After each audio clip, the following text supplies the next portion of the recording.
know what? I am in awe of my brain, of all our brains, right? Our neurodiversity.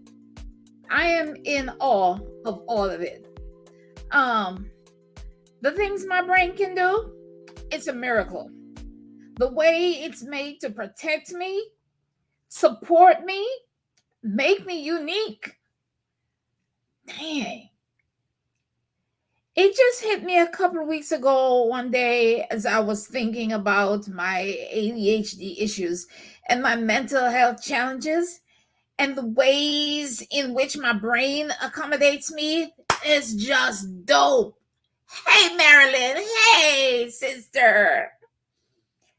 So big up yourself, originals, all you original kings and queens. Big up yourself. Welcome to another episode of the Big Up Yuself Show.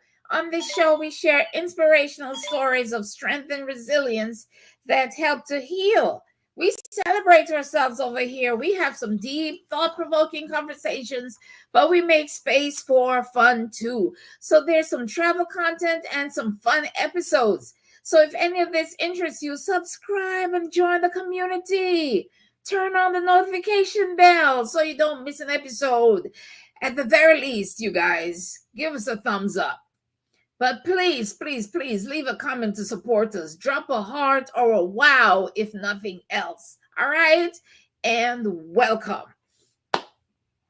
So, I don't have the knowledge or capacity to get real scientific about how the brain works. I haven't done the research, and I don't plan to. I watch some videos and marvel, but that's it. It's too much information for me right now, right? My brain resists all that scientific learning, but I have recently pondered how delicate the balance has to be for everything to function at optimum capacity, and how when the brain doesn't produce enough or too much of a certain chemical or hormone, it compensates in some way, baby. I'm amazed at how so-called mental illnesses and so-called chemical imbalances can cause me to feel depressed, right? It can cause a person to be schizophrenic and display symptoms of, say, paranoia. And imagine your brain making you see and hear things that are not there. Man, to me, that's just gangster. There is nothing there. But you see things and you hear things, you hear voices. If that isn't, oh my God, that just amazes me, okay? That your brain can do that.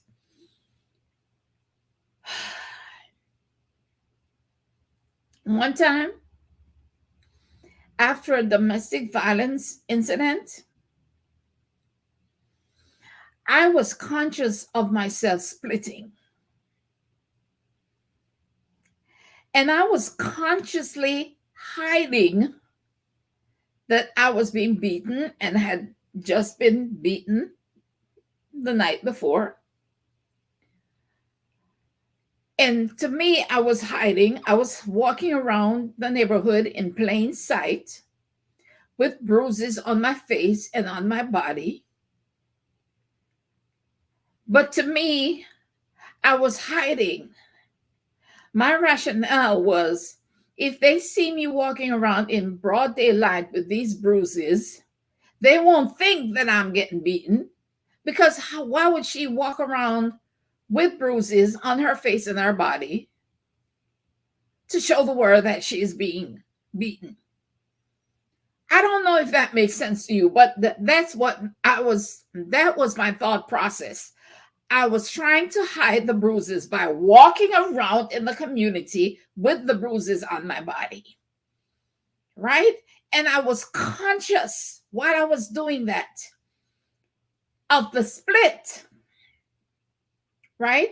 My brain taught me the word split long before I had ever heard that term. I mean, the pain, the turmoil, the shame, the confusion was so overwhelming.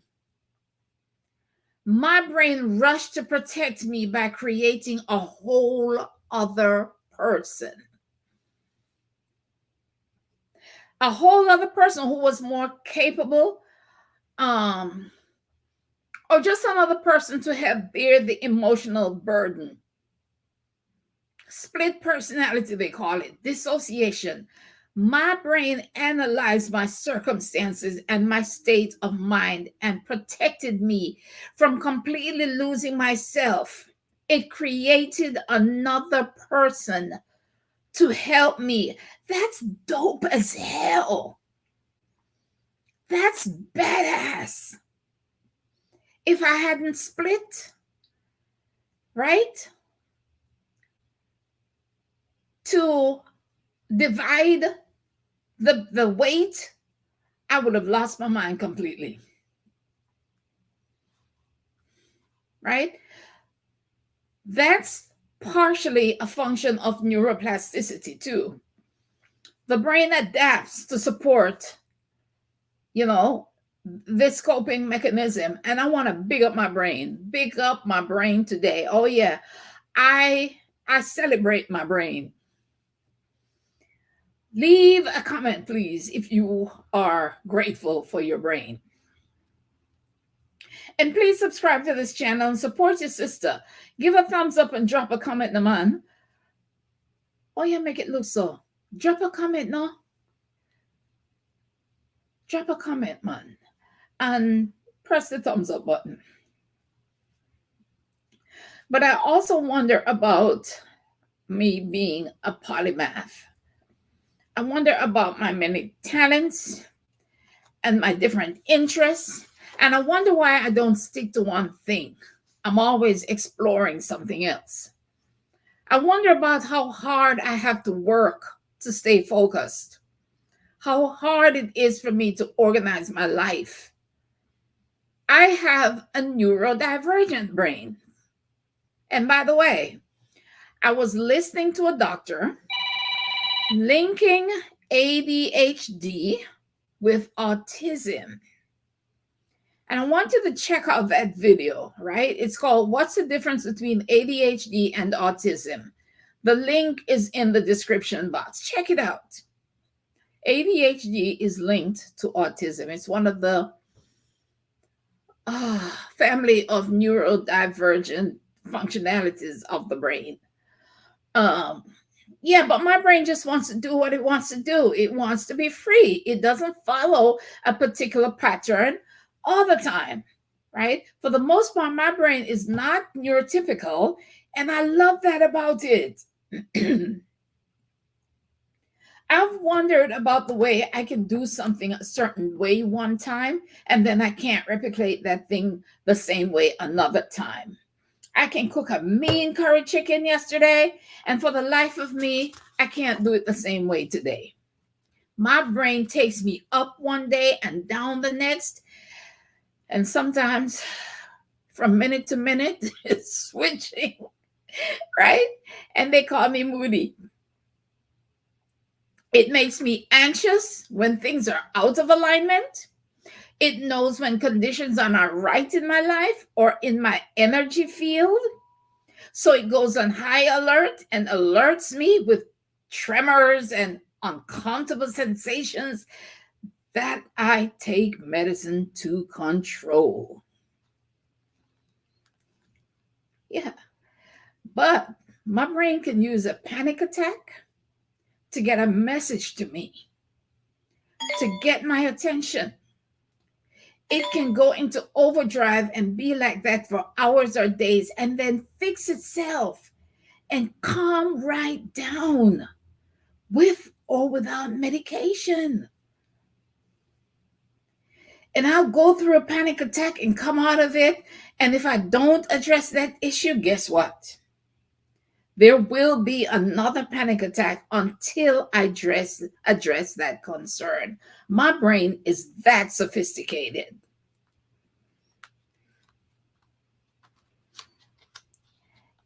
And don't underestimate the brain's ability to use medication to help you feel better or function better. But sometimes the brain rejects the medication, right? It knows that's not what it needs. And let me tell you, the respect I'm giving my brain now, I'd love to be able to get off medication and let my brain do what it does. But the discomfort that accompanies that type of freedom is much too painful. It's too much. So I choose medicine to help me. All right. Yeah, the brain can be sick just like the rest of the body, and medication can help maintain. The brain can get injured and still fight to stay alive. But the brain can get sick and die too, as bad as it is. It too gives up the ghost at some point. So why am I anxious? Why do I have what they call general anxiety disorder? That's my brain doing its job. It's working alongside my intuition, drawing my attention to things that are out of alignment. My brain is awesome. And every now and again, it gives me a glimpse of how brilliant I am. Each individual brain is different and creative in their own way. Absolutely, Marilyn. Each individual brain is different. Our brains are amazing, right? Yeah. So every now and again, my brain gives me a glimpse of how brilliant I am. It gives me glimpses. It only gives me glimpses now. Because if it gave me the full picture, I couldn't handle it. I couldn't handle it. If my brain showed me my whole entire capabilities, the entirety of my genius, of my brilliance, I would not be able to stand it. If I fully embrace my genius and let my brain go wild, I'd have no use for clothes. I'd have no use for a home or friends. I'd roam the streets in a different world. That's why they say there is a thin line between genius and mental illness. Absolutely, Marilyn. A little at a time. A little at a time. A little at a time. Yeah. I think of great musicians and artists and scientists and just great people, like Beethoven, Van Gogh, Michael Jackson, the famous scientists and inventors with mental illness. That's their brain doing what it was meant to do. Functioning at such high levels of creativity takes us beyond normal human functioning, and we enter another realm where if the brain were allowed to just flow free, it would be pure God. It would be, if that brain was allowed to just be, to be able to meet the universe where it is, that would be pure God. That would be God. You ever looked into the eyes of a mentally unwell person? A person who's really mentally unwell, according to standards. They're not there.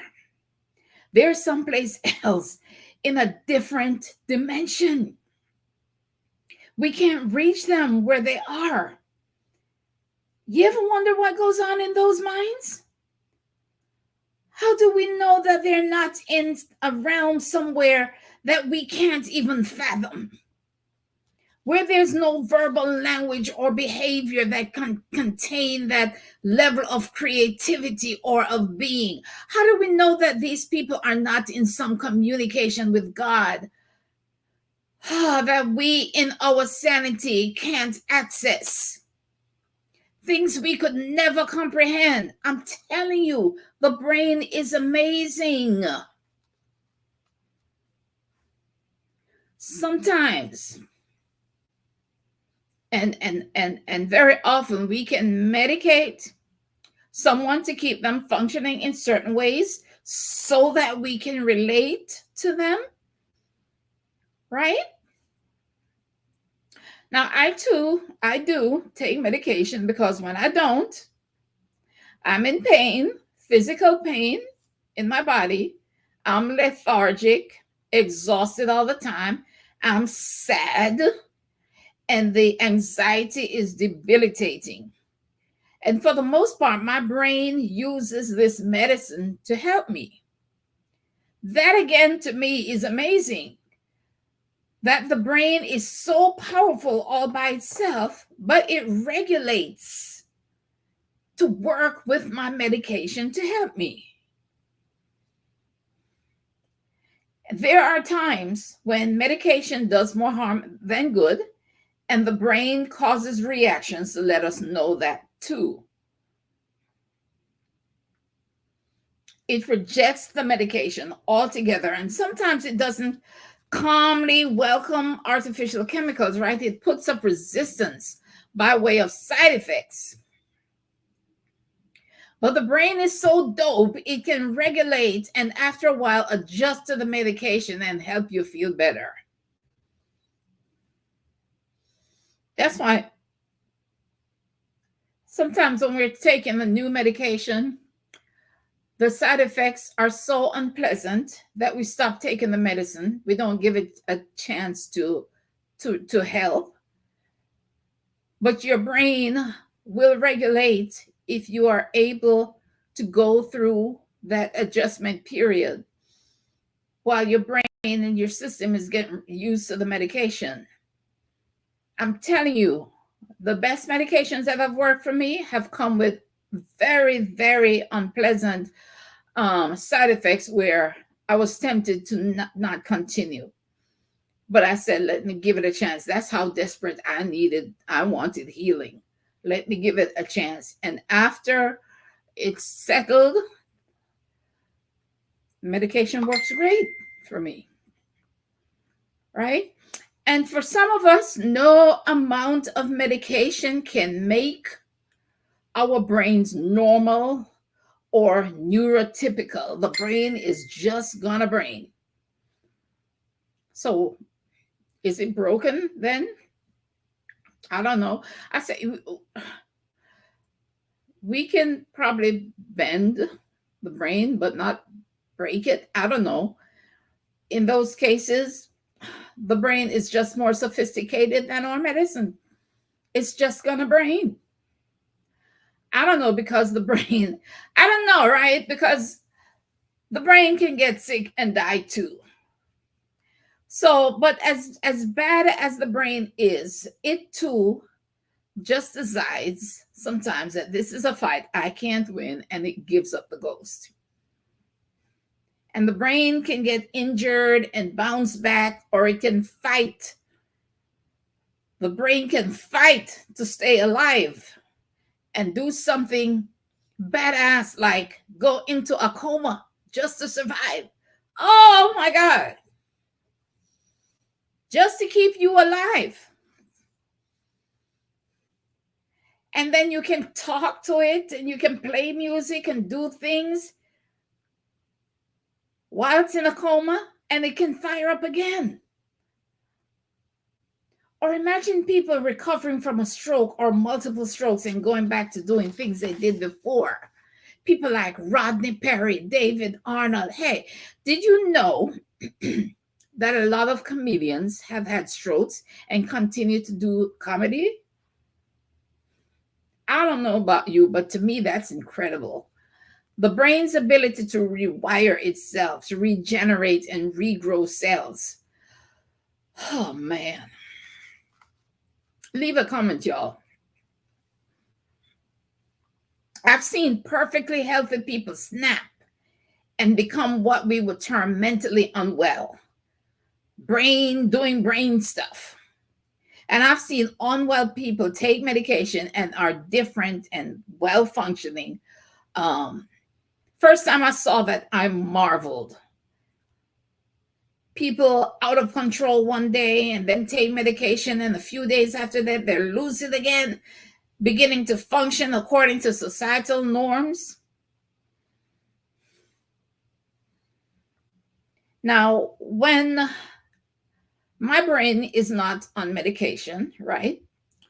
I am more intuitive. The brain can be a survivor. The brain. Whoo! The brain is a heck of a survivor.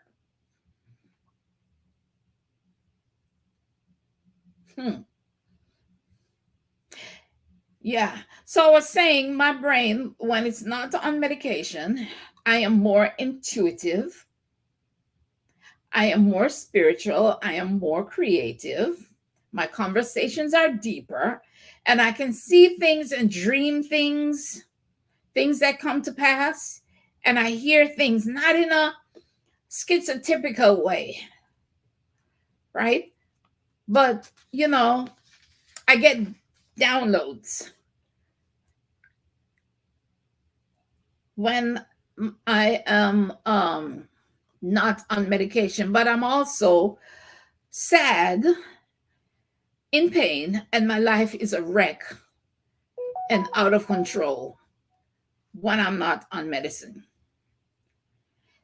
And I value my independence more than I value the ability to receive these spiritual downloads and even creative downloads, because what can I do with these downloads if I'm unhappy living with family or moving frequently because I can't manage my life and I can't maintain employment? I get the downloads, the instructions, the messages, but I can't put them into useful action because I'm unable to function adequately. And that's why I say, you hear me say this all the time, mental health above everything. Because if you're not well mentally, you have no use for motivational talks, coaching, opportunities, or good advice. You can't process it and you can't practice it, so you remain stuck. Right? My brain be braining. So that's the trade-off for me. Do I take medicine and diminish genius? Or don't take it and my life is jacked up? For me, the choice is clear. Help me, help my brain, help me. I also marvel when the brain seems to cause people to do harmful things, evil, heinous stuff. That also fascinates me. What part of the brain causes those thoughts and behaviors in some people? Is the brain triggered by certain conditions and cause those behaviors? That too is amazing, that the brain is capable of causing some people to be evil is something that is purely incredible, for lack of a better term. So would you say that the brain is broken in those people?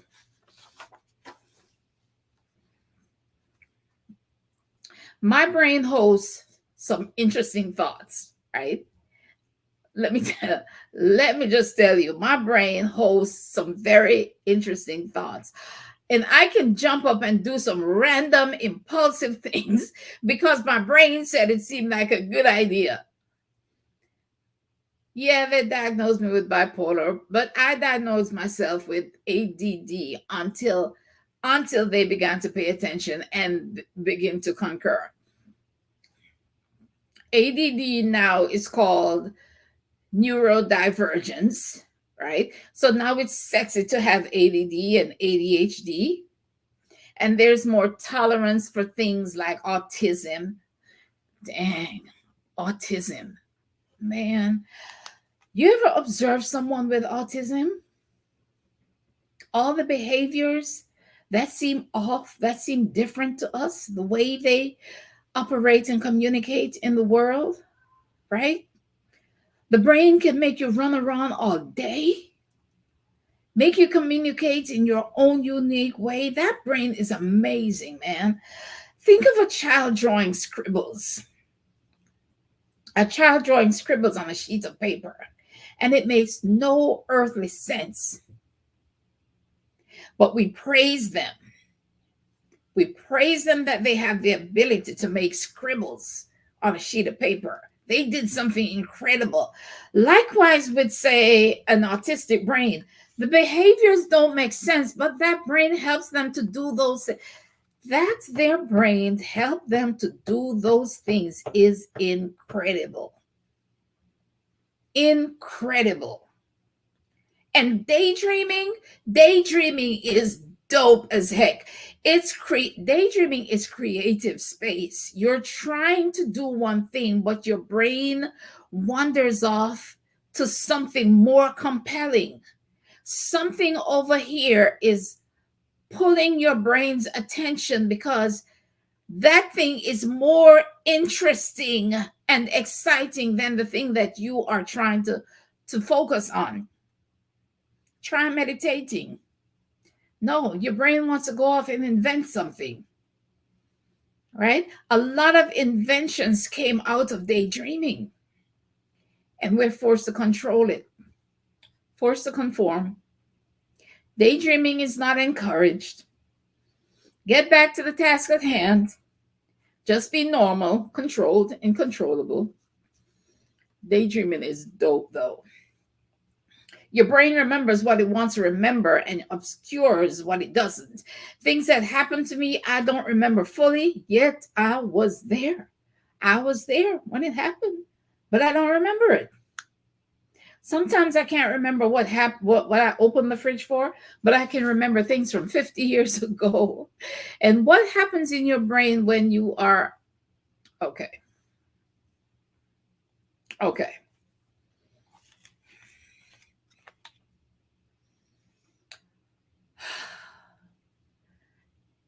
Don't forget to subscribe, guys, and like the video and like the replay. And please share this episode.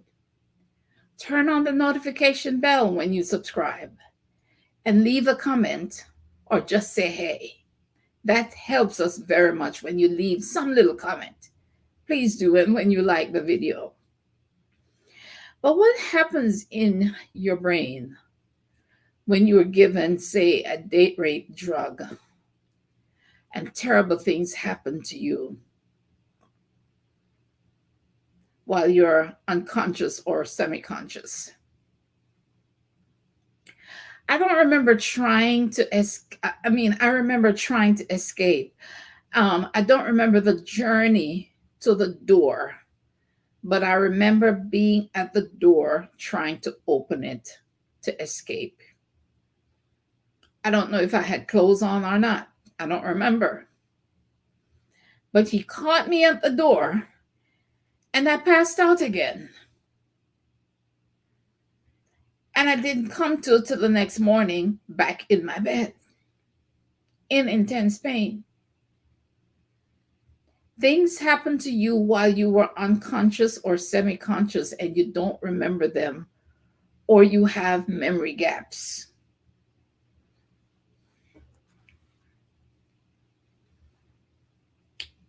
Leave a comment. If you've had something traumatic happen to you, but you can only remember bits and pieces of it, you have memory gaps, or you just don't remember it. Like one time I fell jumping a hurdle in PE and was unconscious for a good 24 hours, yet I was able to give directions to the teachers that took me home. I don't remember doing that. I don't know if I was conscious or I don't know how to explain how I was able to give them directions to where I lived, and I don't remember it. And as far as I knew, I was unconscious. They tell me the things I was saying and doing while I was out, and I have no recollection of it at all. My brain can do these things. My brain can do these things. Do these things to protect me.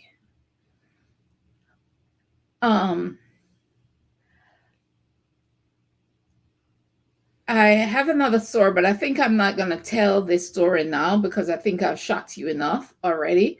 But I have a book on Amazon titled Where is My Baby? If you read that book, you'll get a sense of what my brain did and how it tried to help me make sense of a terrible ordeal, and how while I was semi-conscious, I was looking for my baby, which was non-existent. Get the book. It's called Where's My Baby? It's on Amazon by Winsome Alexander. But my brain, though, oh my God, it fights for survival. Yeah, just like what Marilyn said earlier.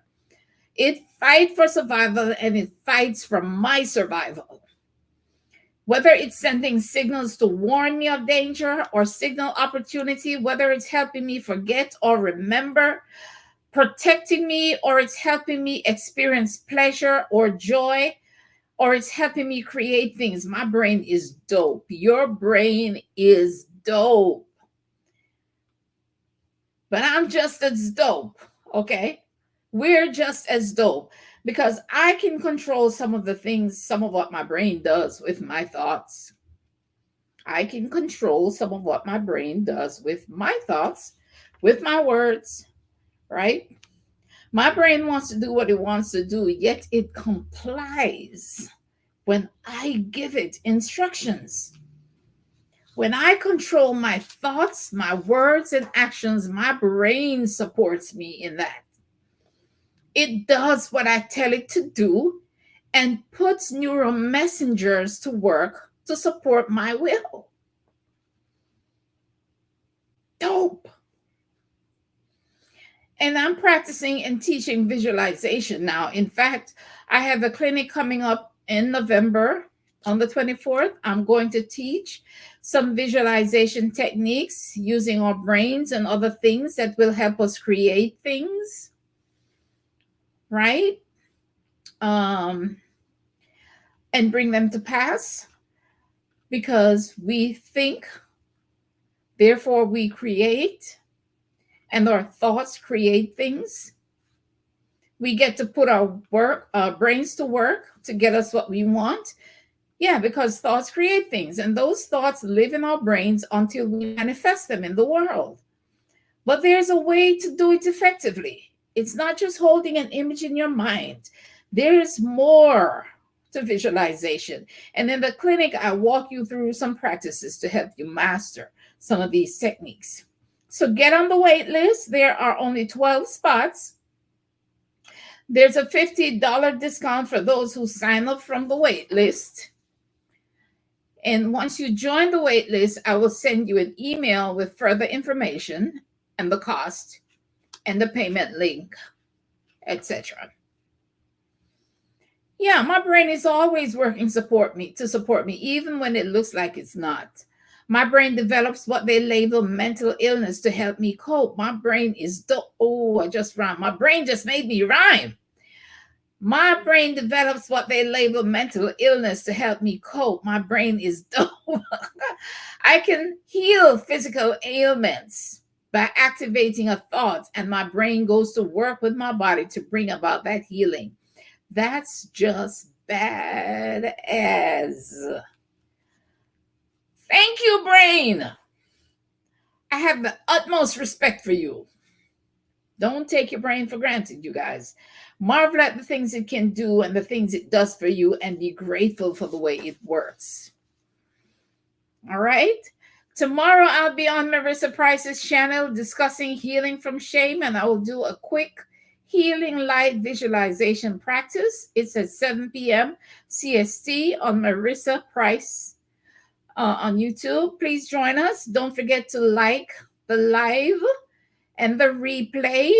Please give us a thumbs up. And please leave a comment. I'd be so grateful. Here's the wait list. There's the wait list, right? It's in the description box. Look for the wait list for the visualization clinic. Thank you for putting that up, Marilyn. And as always, thank you for being here. Thank you so, so much. Oh, here's the link too for my book. Oh, yeah. The Amazon link for Where's My Baby is here, featuring a conversation among babies in heaven. Yeah. Thanks for watching, you guys. And again, thank you, Marilyn. The links are in the description box, you guys. Thank you for your time today, and see you again soon. Bye.